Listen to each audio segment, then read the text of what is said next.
So I got a little August update here for the garden. We're gonna start out opposite here with the pumpkin patch today. It's maybe not as you may remember it from the last video. You can see Senor Gallo is once again visible. We had a little bit of visitation from the local fauna.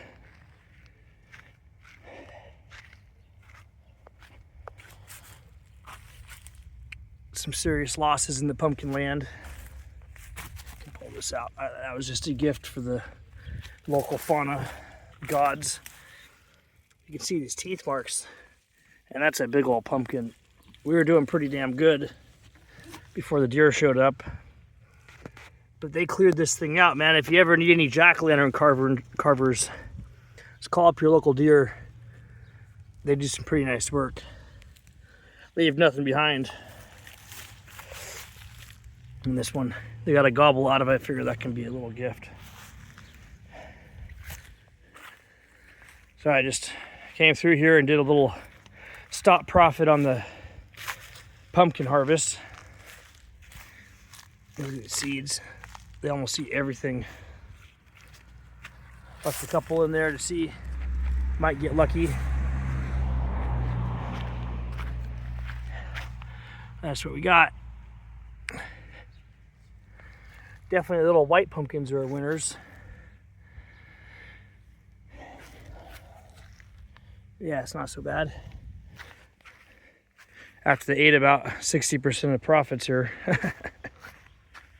We got pumpkins in the trees. Always have backups. You never know. You can harvest a pumpkin out of a tree, out of the blackberry bush.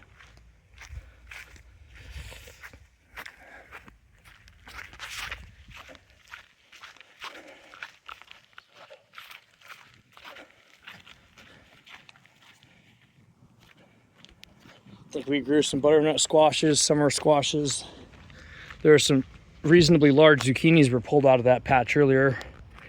So it did okay while it was going. Would have been a huge pumpkin harvest, that's for sure, if the deer hadn't gotten it all. Got sunflowers here. These ring of fires are kind of done for the year. A little baby there, but this is definitely a winner. If you can grow ring of fire, highly recommend this one. Super fun. They go for like 3 months of flowers, 2 months at least. So what we're coming up with here, got the wall of beans on the porch,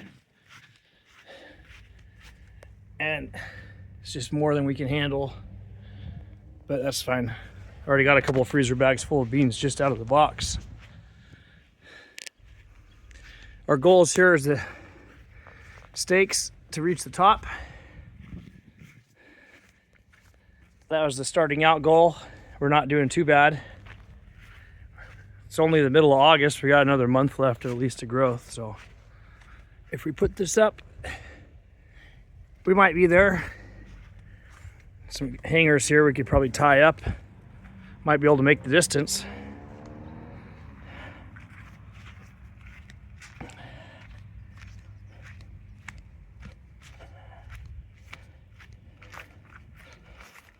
Just big old box of tomatoes. I love it. And look at the production on this Oregon Spring. Highly recommend Oregon Spring. Doesn't even taste bad, really. Everyone says like, yeah, this tomato was developed at OSU, Oregon State University, I believe, Eugene, or one of those Oregon universities, but just prolific. But it didn't really grow. Like, I don't know why we gave it all that stake. It just kind of put out a whole bunch of tomatoes, which is awesome. You could probably hang this plant upside down and just let the tomatoes hang. That'd be super cool to try. Grow it like in a pot upside down in a hanging basket, kind of like this. Hanging rosemary. I've picked a lot of these cucumbers. The A-frame worked out pretty good. The standing wall next to it, all connected. We already gathered a couple gallons of beans. Just trying to keep up. It's kind of like the weird Shintokiwas are left. This one looks pretty good. Shintokiwa variety, a Japanese cucumber. That's my favorite to grow. If you want to just have vines that take over everything, it's pretty much in charge once you get it going. 3 plants for this whole structure.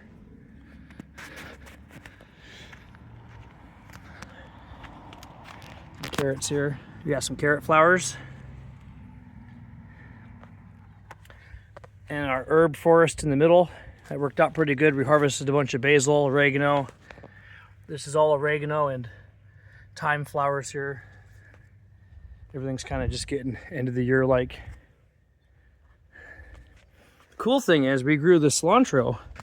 So now I'm going to do some quick pickles in jars. But we grew the cilantro, and if you leave the plants, you let your cilantro turn into coriander. Now all this coriander, you could pick these seeds off and just throw them into your pickle jars. And then you can, super easy, you can harvest cilantro, let it bolt, let the flowers come out for the bees, and make all this coriander. And now you can use it to bottle some pickles and beans and peppers. These Hungarian hot waxes are neat.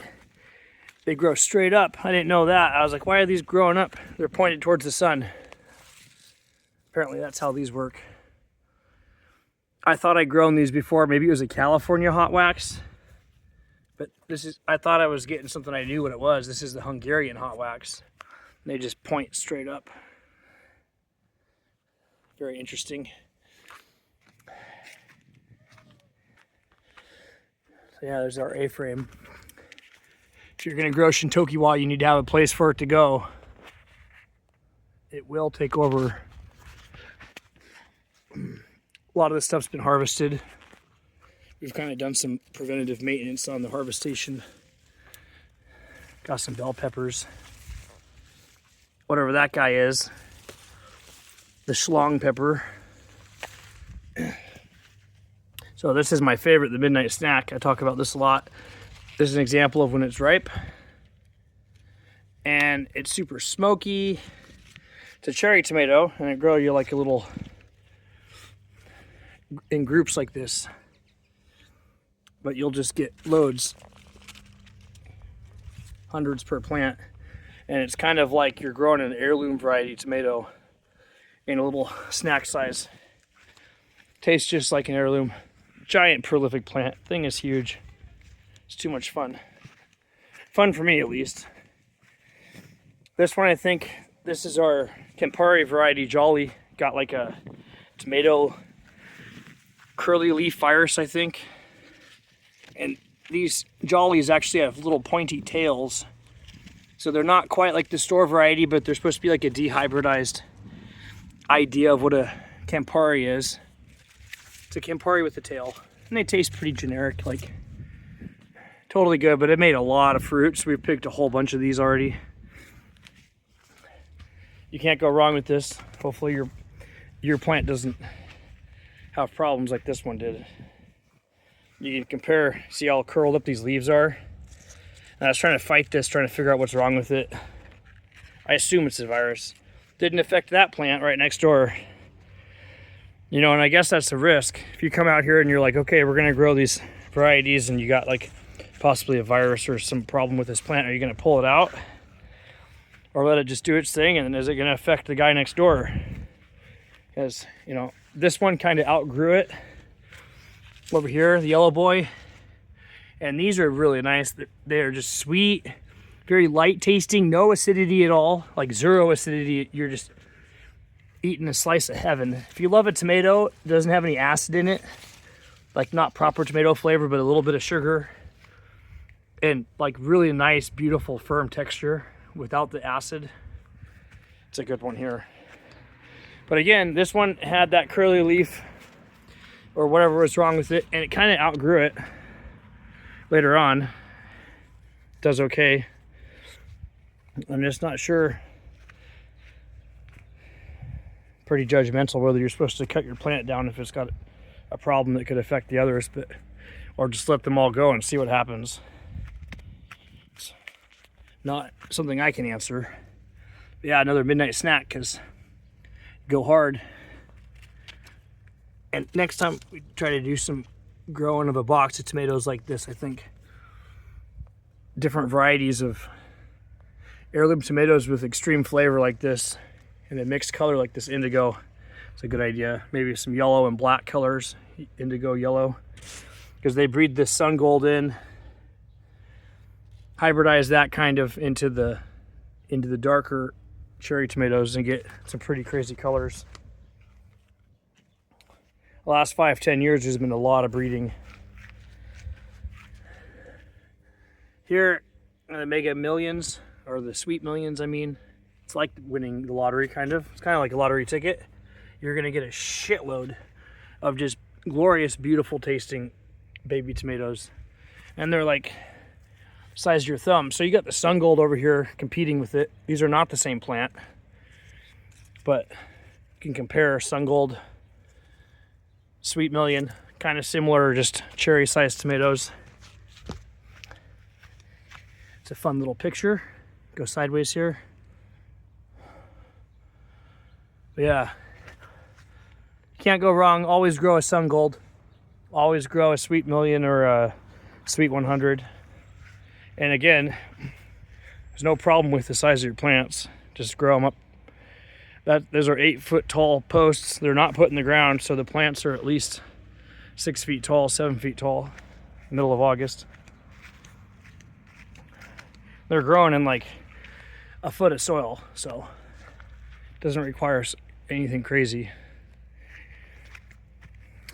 We've picked a lot of these guys off here. There's another one that had the curly leaf, so it's spread around the box, and we've got plants without it. You get plants with it. This one, you got blossom end rot on almost all the fruits. This pineapple makes these giant 2-pound, 1-pound, 2-pound fruit. They turn yellow or orangish. Never grown it before, but we harvested a couple that didn't have too much damage, and it seems like the blossom end rot went away. That bottom looks normal. It's like cat facing. It's normal. But yeah, we pulled a lot of fruit off that were just rotting on the stem. The plant's trying to survive and get through it. But look at all this curly leaf. I have no idea if we have to like pull all the soil out of the box and just start over again next year to get rid of the virus or what.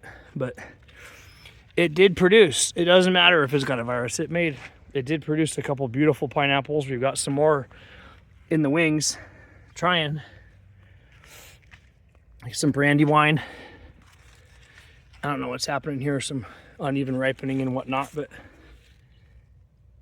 heirloom kind of things. We picked a lot of the fruit already. Oh shit. I guess we didn't pick all the fruit, did we? So this is either Brandywine or Mortgage Lifter.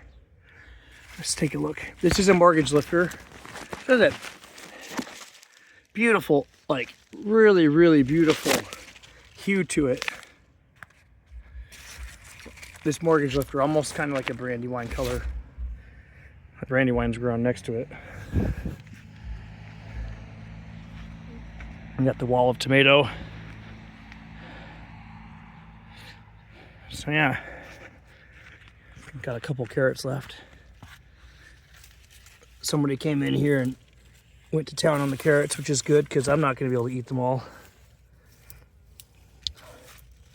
Be like, there's nothing left. Looking for a big ripe one. Looks like that was a popular crop this year. Just give it a yank. Up.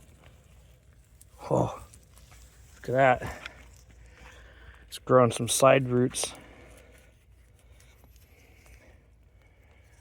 It's not so shabby. That's why you grow a garden. It's fucking fun. You just come out and pick a bunch of vegetables, fresh.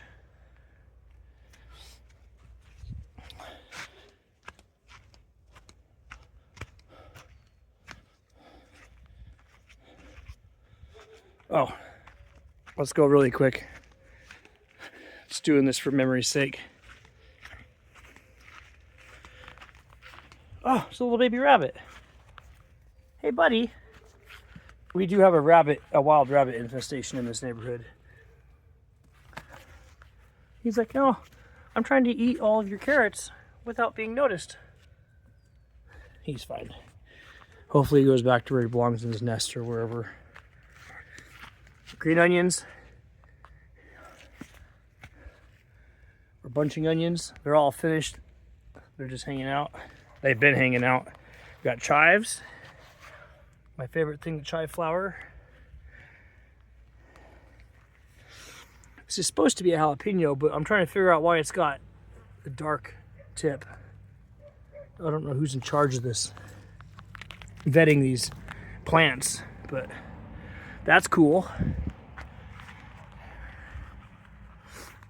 Another sun gold. That's like a leftover plant, you know. We didn't start anything from seed. We just kind of buy stuff. So like here's a little sprout, and you know that you can just grow it or throw it away or whatever if you bought too many. But you put your extra sun gold here and let it turn into a monster like 10 feet tall. Comparison.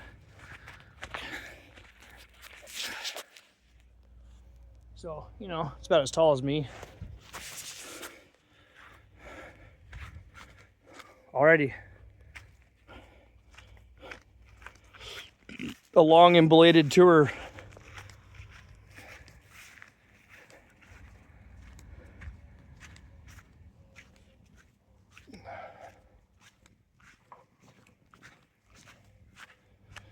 Oh, forgot to mention these. So I didn't think the habaneros were going to do anything. I'm like, yeah, if you just plant them and like nothing will happen.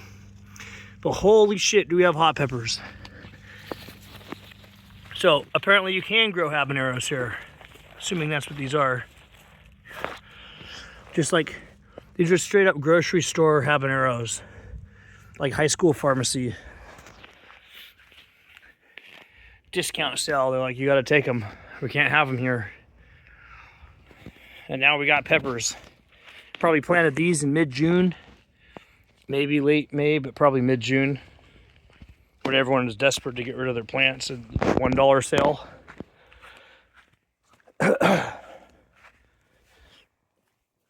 Okay, that sums it up. I think this is it, because the next thing you see, this place is gonna look like that pumpkin patch looks, if you catch my drift.